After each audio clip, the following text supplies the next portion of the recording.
Welcome to the Lara Jane Layton Show. This podcast is for you, the person who keeps putting others first. Your self-talk has held you back. You no longer need to take a second seat. Let's explore ways to overcome self-doubt. You can silence that inner bully voice and achieve your full potential. Here's your host, Lara Jane. Hey, listener, it's Lara Jane, your host, and I am so excited to be here with Faith. Faith is my new friend, and she is here to help empower women in being their best self.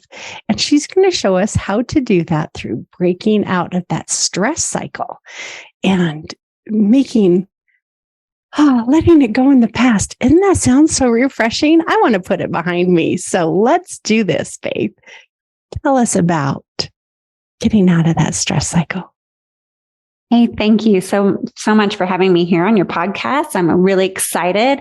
I want to talk about something that I think is just a common challenge for all of us women who are kind of high achieving or high producing women. And this is about the stress cycle. And kind of from the get-go, I want to just push against the stigma that comes around stress. We hear so much from the health community or, Business 101 or self-help about how stress is like our enemy and how we've got to manage it or control it or reduce it out of our life as if it's this thing that we're trying to overcome and conquer all of the time. It's this bad thing that we have to get rid of, or we're going to have heart attacks early or have onset, chronic diseases. And so I kind of want to just start by really talking about what stress is and pushing against and challenging this idea of removing stress out of our life. And the way that I like to talk about it is we talk about our nervous system, right? But actually there's more than one nervous system. There's several different nervous systems. And one of them is called the sympathetic nervous system. I'm going to get a little sciencey and geeky for a second, but I do think it helps us understand ourselves so that we know how best to support ourselves as women. So, you have your sympathetic nervous system, which is what we would call like the stress response. And really how I like to define it is it's our body's way of jumping into action. So people may call it the fight, flight, or freeze. They may call it a stress response, but really all it's doing is your brain is telling your body, hey, we need to do something. We need to jump into action, right? So we want that, right? Like in our life, if we're mothers, we need to jump into action sometimes, right? If we're, we are in relationships or whatever, sometimes we need to be engaged and a part and have fun and do things. If we have a career, we need to be producing value and getting tasks done and doing all the things. And so we need our body to respond in stress, so to speak, right? We need our body to say, hey, it's time to get up and go. And this is what happens in the sympathetic nervous system. So kind of on a biological level, your sympathetic nervous system, when it's ignited, your pupils dilate so you can get more light into your eyes so you can see things, right? Your heart starts racing, trying to get blood to all the parts of your muscles so that you can walk or do something or whatever it is that task that you're trying to do. Your bronchi from your lungs, they start expanding so you can get a lot of oxygen so that it can get it to your muscles and all your different organs. Your brain needs a lot of oxygen. So you need to be able to expand your lungs. It starts decreasing or inhibiting saliva production, all of your GI tract, your digestive system, because, hey, it's not time to sit and eat and chum it up, veg out. It's time to get into action. So it kind of starts not shutting it down, but decreasing the ability for it to do its job. And then it also, which we can talk about this because I find it fascinating, it's also what stimulates orgasm for women and men. And then your and I'll tell you why that's important. I know now everyone's like, ooh, let's stop and talk about that for a second. Yes, but we'll wait for you. But I'll talk about the other one and then we'll bring those together. And so then we have what the other system that we want to ignite is the parasympathetic nervous system. So you have sympathetic and parasympathetic. And the parasympathetic is your rest and digest. So when this one is ignited, it's saying, hey, we can actually relax. We can sit, we can digest our food. We don't need to jump into action. Our pupils will constrict. We don't need to see as much. It's basically the opposite. So our bronchi, they kind of constrict. We don't need as much oxygen or air. Our heart decreases. It slows down. We don't need as much blood pumping to all the different places in our body. And then our digestive system starts stimulating and all the enzymes and everything. It's saying, hey, now it's time to actually absorb the nutrition that you have and that you're feeding your body. And then we get to the last thing, which is this is what stimulates arousal for men and women. So here's what I think is fascinating. And we'll talk about this about optimal health is being able to not be stuck in either one of these systems, but be able to flux between these. So even in this moment, I'll go ahead and put this in there. Even this moment of kind of some of the greatest pleasure, physical pleasure that we have as humans, we need to be able to first start out in that parasympathetic, that rest, not stress, no tension. We can relax, our body can relax, and we can get aroused. But then it needs to switch somewhere along the way. We need to flip into that get up and action, and our body will actually go and have an orgasm when it's in that sympathetic, like, ooh, like get your muscles going, your air's breathe, you're breathing heavier, your heart's pounding, it's flipping into the other one. And that's how you can reach orgasm. And so for people who are stuck in either system, even some of the greatest pleasure that we have in the world, physical pleasure, is limited. Even if you're, even if it's just with yourself, self-pleasure, whatever it is, but it's limited by not being able to move back and forth between those two systems. Wow. So that is so interesting. No, you know what? The couple thoughts that I've had so far is it makes a lot of sense why we have this stress response for our own safety, for our own reasons. And you would never want to shut that off. No. But it's that never ending, okay, it triggered. It doesn't have to stay. You prevented that thing that was going to harm you. We'll have to think about it for the next 30 years of our lives. Yeah. So, being able to switch that off, which I know we'll talk about later. But I had never really connected the two. But yeah, when your body is fully engaged at that moment of orgasm, it's way different. So, you couldn't do that just resting on the couch. So let's think about it, So right? that's like great. The time. It's a very good response. Let's keep it. It is, right? So that's a part of the reason I even bring it up is because so much of the world has told us when our body is acting this way, we call it stress, and then we label it as bad, right? Well, then we would have to label orgasms as bad because that's the exact same thing happening in your body, right? And so that's where we want to push against that stigma of like, why is this bad? Like it's actually can be really good. It produces amazing things in our life. It brings a lot of pleasure to our life. All the people are here because of it. Yeah, exactly. So like, let's just like start there, that we can just start and say, maybe I even want to start challenging the belief that the stress that I'm experiencing is like as if something's gone wrong. I need to stop it or get rid of it. Maybe not. I have a little bit of, I agree that we could not get rid of the trigger and that we need that initial response. Yes. I don't want to live in it all the time. So how switching between that trigger back to that rest cycle or I'm safe cycle. Yes.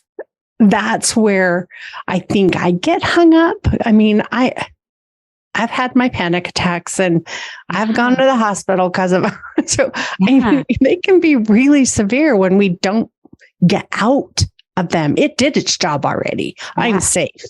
Yeah. But I'm still thinking about it. Yeah. Or it did its job already. I'm pregnant.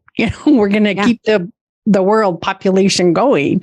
But there's also that other part of living that even though it's not bad as a trigger and a thing, it does burn out our bodies if we hold on to it and relive it. Yes. And so that's kind of how do we flip out of that and back into that rest cycle where we feel safe again. Yeah. And so I think that's where the conversation should be, right? It's not how do we get rid or reduce stress? It's how do I support my nervous system and reteach my nervous system to be able to move back and forth, to respond when appropriate and to rest when appropriate. And so this is why I talk about getting unstuck or breaking that stress cycle, because what we see in our modern day world is that we kind of move from one stressor to the next, right? So we don't usually go from one stress, then we take some rest time, then we go to another stress. And then when our body was designed and our brain and our nervous system and all of this, life was not as complicated. We didn't have as many stressors coming our way. But in our modern world, nonstop stressors, right? And so what happens is that because we never kind of flux between the two, we just kind of get on this loop into our sympathetic nervous system or our stress system. And then it gets stuck in the cycle. And then when it actually is time and appropriate to relax, to like disengage, to go on holiday, whatever that is, our body's like, nope, nope, nope. And it just stays in that anxious, kind of high cortisol, heart pumping, racing, kind of panicky, urgent, all of that energy in our body. And that's when we kind of can run into these problems that are more chronic. And that is something that we need to address. And so I think the question is not, oh, what do I do so that I don't have as much stress? It's like, how do I support my nervous system so that I can teach it and train it to move appropriately and respond appropriately? And part of that is to make sure we have those downtimes and the times that we can move into that parasympathetic, that rest and digest system. You know, and you talk about that. And I know so many people just like say, I want to shut down my brain. I've got to have a glass of wine just to shut down my brain. I've got to take a sleeping pill just to shut down my brain. And we turn to chemicals instead of our natural ability. Oh, yes, they work. But wouldn't it be nice to be able to make that switch without having to go to something else, to have it inside your body? Because I know our bodies are meant to cycle back and forth. Absolutely. Why do we feel like we want to hold on to the one and not the other? Yeah. Well, I guess we shouldn't hold on to either. But let's take a quick break and I'm get a word from our sponsor. And when we come back, let's discuss how to use our body, its own personal abilities, instead of all of these substances that we tend to lean to because we've lost the knowledge or the ability. We haven't practiced it enough. Yeah. So we'll come back and learn available in each one of us. So yes, let's talk about it when we get back. All right. Talk to you in a sec. This podcast is sponsored by Lara Jane Coaching. You know you're ready to silence your inner bully voice. Let Lara Jane support you with coaching. To schedule an introduction call, go to larajanelayton.com. And we're back. And, you know, I have had my share of sleeping pills or glasses of wine at the end of the night because my brain just doesn't want to shut off. So, you know, I've done meditation, I've done walks. I'm trying to think of all the natural things I've tried. But they take a lot more effort than taking a pill. Yes, they do. It's true. But, you know, I think a lot of times it's important for us to envision what our life would be like if we were able to support our own nervous system and didn't have to rely on outside sources. When you become, and this is where I think that empowerment comes from, right? When you become the source of all that you need for yourself as a woman, what can you not do? When you're needing or relying on things outside of yourself, your life is limited. And so when we talk about this, of course, you can use medication. Of course, you can use different substances. Of course, you can use all of these things. Those aren't bad in themselves. And I'm not even saying that you should feel guilty or there's judgment against it. But what I'm saying is also to become more empowered, to become more in control of your life, to add, if not, to add on to those sources yourself, that you are a source within yourself to be all that you need to be to live your highest life, to live your optimal life. And so that's what I would love to share and talk about, or what are some of those ways that we can support our nervous system? What can we do to train it? Sounds beautiful. I want to do this because I do. I take CBD oil to go to sleep. Yeah. And I honestly think it's good for our bodies, so I don't feel guilty doing it. Yeah. But my body has conditioned itself that if I don't have it, I don't fall asleep as well. Yeah. And so there are times when you get stuck outside your home or in a different location and you need a different. So to help me know on those days, how do I shut that out? Yeah, well, there's a couple of little tricks, and I didn't make any of this up. These are all on Google if you want to look, but it is well known. These are some kind of from the neuroscience and behavioral psychology world. They have found things that work for your brain. Your brain is your control center of your nervous system. So if it's being triggered into stress or if it's triggered into rest and digest, your brain is a big part of that. It's not the only part of that. You also have, your nervous system also responds in other ways as well, but it's primarily your brain. So if you can teach your brain something and rewire your brain, then the control center ignites and triggers the nervous system in different ways. Does that make sense? Like if your brain is telling your nervous system how to respond. Okay. So you really want to learn how to teach your brain how to understand and interpret your life. So these different stressors or time to relax. I think it would be good just to say for you who may be wondering, oh, well, am I stuck in a stress cycle? How would I know? Let me just go over that really quickly. Like, I think kind of what you said, right? Is that if you are laying down in bed, but your mind is just still 90 to nothing and thinking about all the things tomorrow, and you just can't shut off your brain. Or you get home from work and you're so exhausted, your body's like, please just rest. But yet you feel jittery inside and it's like you just can't stop. You can't sit. You're just so restless and just so, hyped up. And it takes you a good 2 hours to even just disengage and finally feel that kind of relaxing sensation in your body. Or if you go on holiday and it takes you 3 days to disengage before you actually feel like you can relax and have fun. These are ways that hey, I may be stuck in the stress cycle and my body's not getting out of it in an appropriate way. So you mentioned meditation, Dane, and that's one of them for sure. There was, I can't quote it directly, so I want to be careful, but it was a very respected medical study that was done on the brain, and they took a very large group of people, and they broke them up into two groups. One of them was with people who practice some kind of meditation. And when I say meditation, I think that is a broad term. It doesn't mean sitting and just being in absolute silence and emptying your brain. I think there's so many different kinds of meditation, but basically 10 to 15 minutes, 2 to 3 times a week, right? And so they had those, and then they had people who never practice any kind of meditation at all.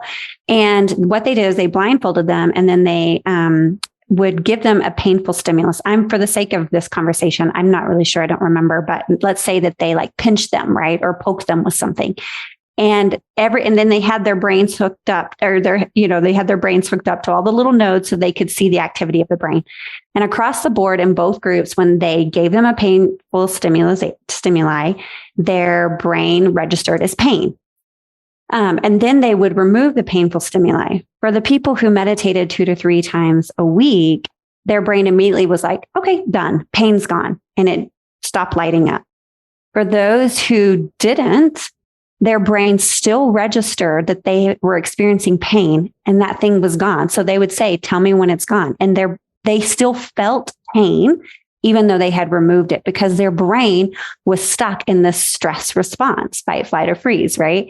And so it was still registering pain. They were experiencing and feeling pain when there was no painful stimuli in their life.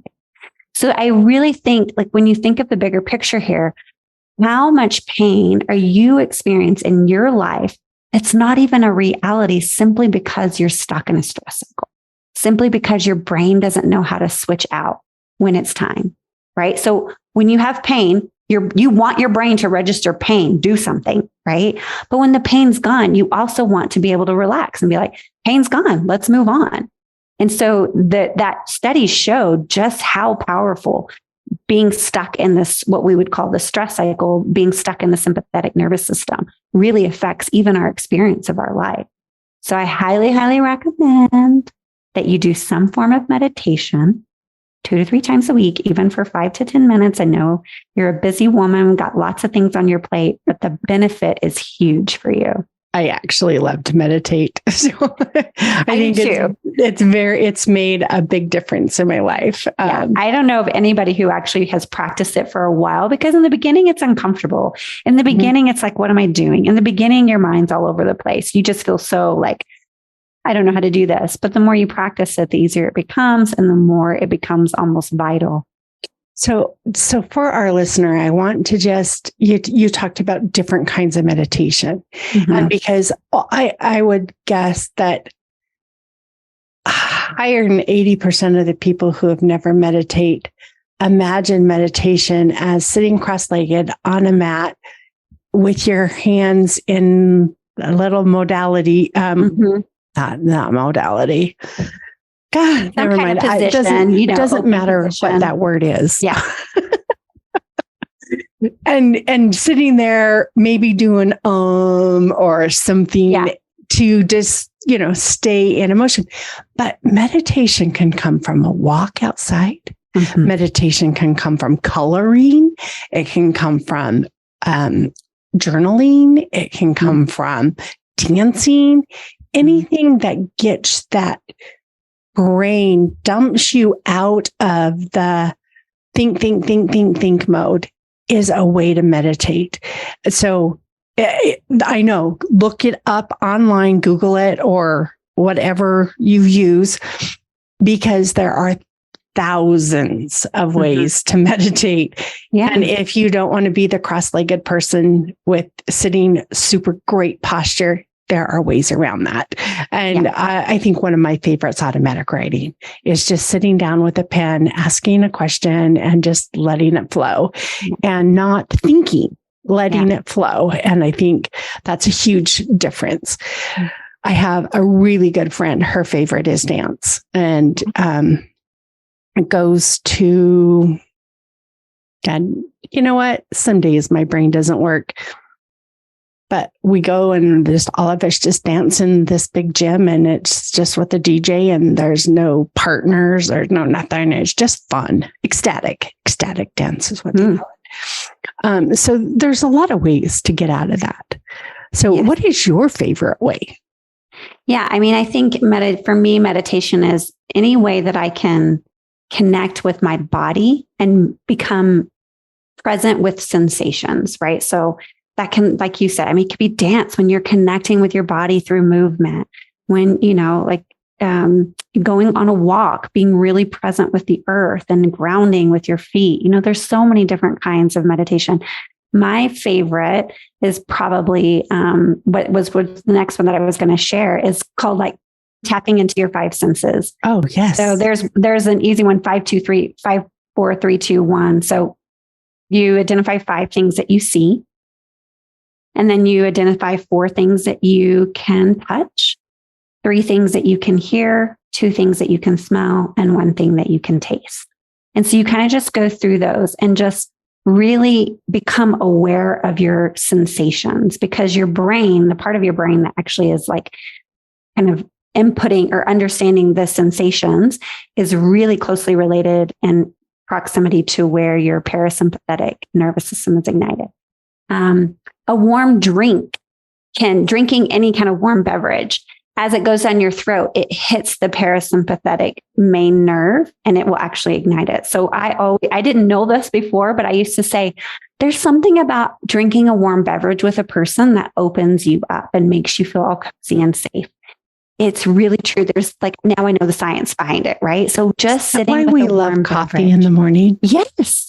Or a tea, or when you're with a friend or you're just sitting there, there's something very safe and secure and relaxing about a hot beverage, right? Even though caffeine is going to pop you up or whatever, which is totally fine. It's not a problem, but it's igniting that parasympathetic nervous system, that rest and digest, just drinking something warm. It could be hot water. Who cares? Another one is breathing for 4 counts in, holding your breath for 4, and then releasing for 4, exhaling for 4 counts.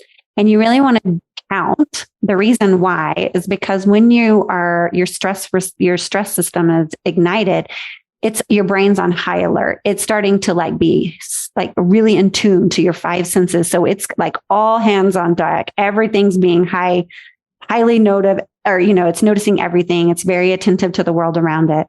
So when you're counting, you're actually commanding your brain, hey, stop looking at all those things, stop paying attention, and just count.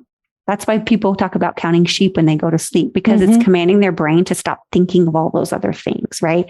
So breathing for 4 and actually counting inside, 1, 2, 3, 4, holding for 4, and then releasing for 4. And now, do you hold on the exhale? Because I do the 4-4, the box breathing. 4 in, hold 4 out, hold 4 in. You can do it that way too. Yeah, the box. Yeah, exactly what people call box breathing. And you just do that for about 2 or 3 times, and immediately you will feel the intensity of your stress response lessen. And it's using the language of your nervous system to tell it, we're safe, we're okay. Your logical it's called your prefrontal cortex. This is getting too brainy, but basically the logical, rational part of your brain that's like, oh, everything's okay. Am I really in danger? No, like the rational part. Information doesn't even get up there until it goes through your emotional response. It's like, is this danger or not? Do I need to fight, flight, or freeze? So it's going to go through that system first. And if you can't bring that down, you're never even going to get the information to your prefrontal cortex, right? And that rational part of your brain to actually think through, oh, is this dangerous? Probably not. I don't know if that's not very likely to happen. No, you've already set off your nervous system.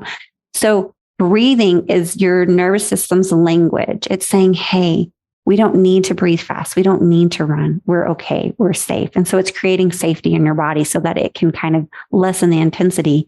Then you can think logically and rationally about the situation.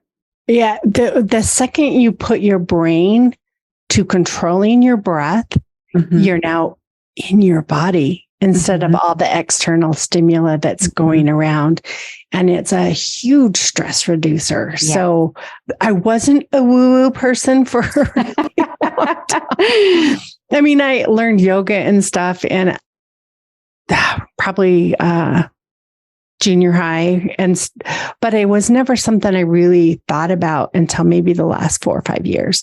Yeah. And all of a sudden you realize that these things that you heard about aren't just for weird people. Yeah, like the scientific everybody has also figured this out, right? Like neuroscience as science goes, it's a pretty new field of study, right? And I mean, they are just confirming over and over and over the things that a lot of kind of Eastern religions or these, what we would call woo-woo communities or whatever, who now I'm in there with them, so I can say that. But there's science to back it up now. Like we actually see why these things work on a very biological level. And so that helps me because I am a little bit of a skeptic and I want to know the science. I want to know the why. I want to know that this isn't just all made up, right? And it's just all like imagined. Not just the why, but how. How is that working? Like you can tell me it works. I can feel it works, but give me a little bit more of how that happens. And it's nice. You had everything that you've talked about is very, I want to say scientific, but gives you really that point by point. This is how come it works. This is how come doing these things can get you out of that stress cycle.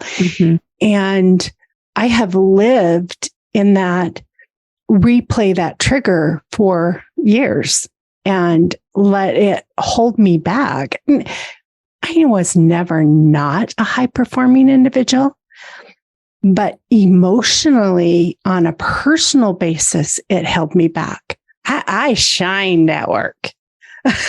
Yeah. But I get into a personal situation and I don't. And these things have helped me become an individual that didn't rely on a corporate environment to tell me who I am. Yes. Yes. And to find your strength and your the source of your own.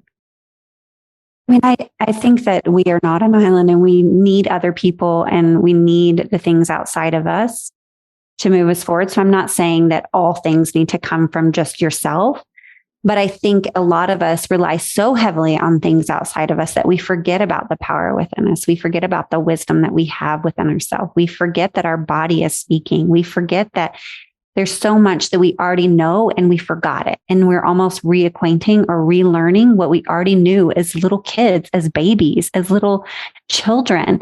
And then we kind of have forgotten that or pushed it away because it wasn't appropriate or it wasn't, really taught much in our social context. And so this is us, in a sense, it's you coming back to you, what you already have within you, and leveraging that and using that as just one more resource in your life, right? It's not an all or nothing or either or, it's a both and. Yeah, let's pretend like our bodies are a car, or our whole, everything about us is a car. That car is going to go until it runs out of gas, right? It's just going to keep going.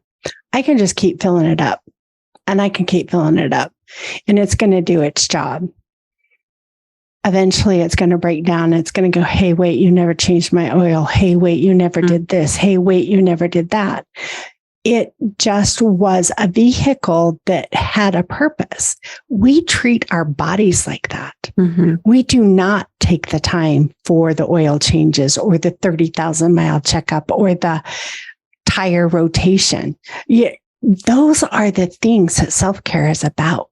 Mm-hmm. It's getting in there and doing things before they're a problem, not after they're a problem.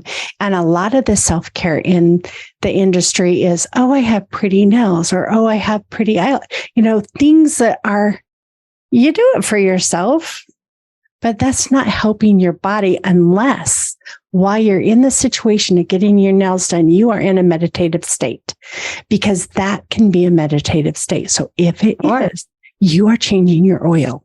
Mm-hmm. You are doing the things to keep your body going. So it is all the purpose behind that action that you're doing, not the purpose to look good, but what does it make you feel like in that process? Mm-hmm. And so I love that our cars can go fast. Our cars can stay in the garage. They're going to function as well as we take care of them. Mm-hmm. And they're going to get us to the work and back, and they're going to do all these things. But eventually, if you're not doing the extra things to take care of it, it will break down. And that's where this getting out of the stress cycle is so important, because it will keep you from building up and ruining the inside of your body if you can learn how to move into that other restful cycle. Mm-hmm. So I think I've loved this. Thank you. You're welcome.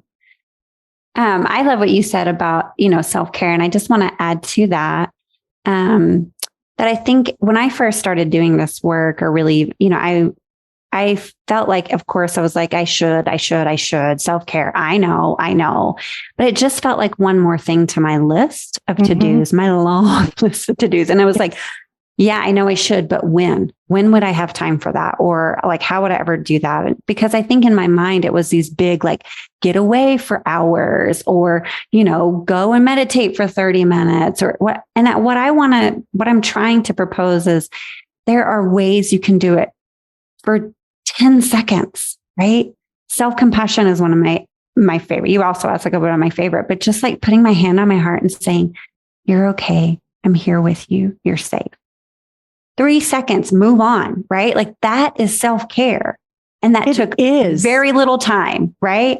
Or breathing in and out for 4 seconds. That takes 12 seconds, even if just one breath or one box, and you can do it at the office in the middle of a meeting.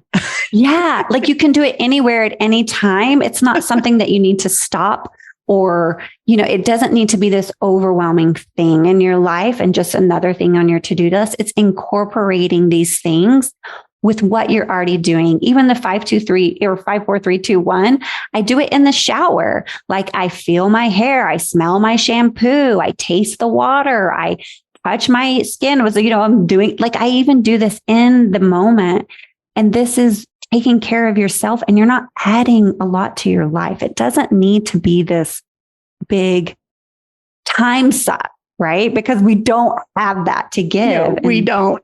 But you can even you can even put it on your schedule, just these little 5-minute breaks throughout the day. Go pee and just breathe, right? Or whatever it is. And when I would get overwhelmed, I would add breaks to my calendar so that people didn't or on that reoccurring task list that Outlook has, where you check it off and it comes back in 30 minutes. Yeah. Or even if you like to check it off, put the actual activity of a break, go outside in the sun, take my shoes off and just walk around the block, whatever it is, put that on your test list and then check it off and get your dopamine hit from crossing it off or checking it off your list, right? Give it a little bit of extra pleasure to your life. It doesn't matter. Find these ways that work for you, because self-care is not only possible, it is your right. And so I just really want to make it seem a little bit more easy and doable, because it totally is. And it's available to you. It's possible for you. It's not something that we need to add or any shoulds or pressure. This is you loving you. That is so beautiful. What a beautiful note to close on. I usually ask what additional wisdom you have. Oh, we have to start another podcast because, girl, I got lots of wisdom. I'm just kidding. No, I think just, I want you to just, what I think is so hard is sometimes for us women to envision that life can be different for ourselves. And I want you to really envision how would life be different if I wasn't stuck in this stress cycle? What would be different about my life? And really think through that as a motivation for you to give yourself time and energy towards this for yourself. And how would this even change the life of the people in my sphere of influence? How could I impact their life more when I take care of myself? And really answer that question, because I think it's really important for us. Beautiful. I'm not going to say anything else. Thank you so much. Thank you, listener, so much for having me here. You are welcome. Faith and I are not medical or mental professionals. We are here for entertainment purposes. The full disclosure is in the show notes, but yeah, we've been there, done that, and found a way around it. And I love this breaking the stress cycle. So thank you, Faith. You're welcome. Thank you. Stay tuned for the next episode. Are you tired of waking up exhausted? You are not alone. If you're looking to take your life back, let's start with the simple step of adjusting your self-talk. Stay tuned for the next episode with your host, Lara Jane. Remember to follow the show so you don't miss the next simple step that you can use to feel more confident. And please leave an honest review.